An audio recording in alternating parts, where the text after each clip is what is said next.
Rabale police स्टेशनच्या गुन्ह्यामध्ये Navi Mumbai police आयुक्तालयाच्या सेंट्रल युनिट क्राईम ब्रँचने आरोपी आदर्श म्हात्रे वय वर्ष 34 राहणार अलिबाग याला अटक केलेली आहे.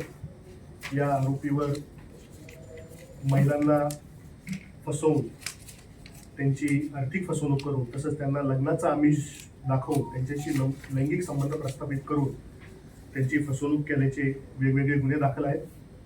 2025 मध्ये 1 गुन्हा, 26 मध्ये 4 गुन्हे असे सध्याचे 5 गुन्हे दाखल आहे आणि पूर्वीचे 2023 पूर्वीचे 10 गुन्हे दाखल आहेत. यामध्ये आरोपी हा इस्रोमध्ये सायंटिस्ट आहे किंवा PWD मध्ये उच्च अधिकारी आहे.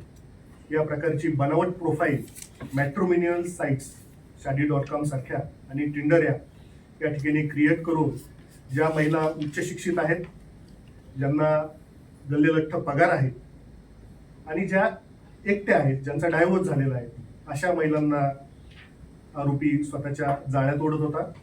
त्यांना सुरुवातीला आर्थिक गुंतवणुकीचं आमिष दाखवून त्यांच्याकडून पैसे लाटत होता.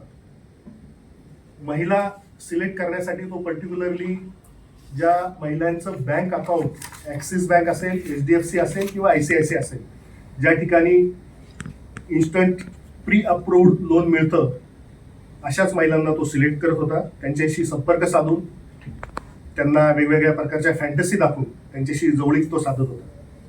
यामध्ये आरोपींनी वेगवेगळी 12 नावं धारण केल्याची पण निष्पन्न झाले आहे आणि त्यासाठी बनावट ID कार्ड आणि आधार कार्ड बनवल्याचं सुद्धा निष्पन्न झालेलं आहे.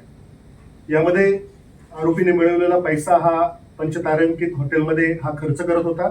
त्याच पद्धतीने गोव्यामध्ये कॅसिनोमध्ये जाऊन ह्या पैशांनी तो मौज मजा करत होता. यामध्ये आत्तापर्यंत रबाळे पोलीस स्टेशनच्या गुन्ह्यामध्ये 6 साक्षीदार महिला आमच्या संपर्कात आलेल्या आहेत. त्यांची एकूण 96,97,000ची फसवणूक झाल्याचं निष्पन्न झालेलं आहे आणि त्यापैकी जवळजवळ 89,40,000 रुपये आम्ही हस्तगत केलेले असून त्या पीडित महिलांना परत केलेले आहेत. धन्यवाद. फसवणूक कधीपासून सुरू आहे, म्हणजे किती कालावधी? ही फसवणूक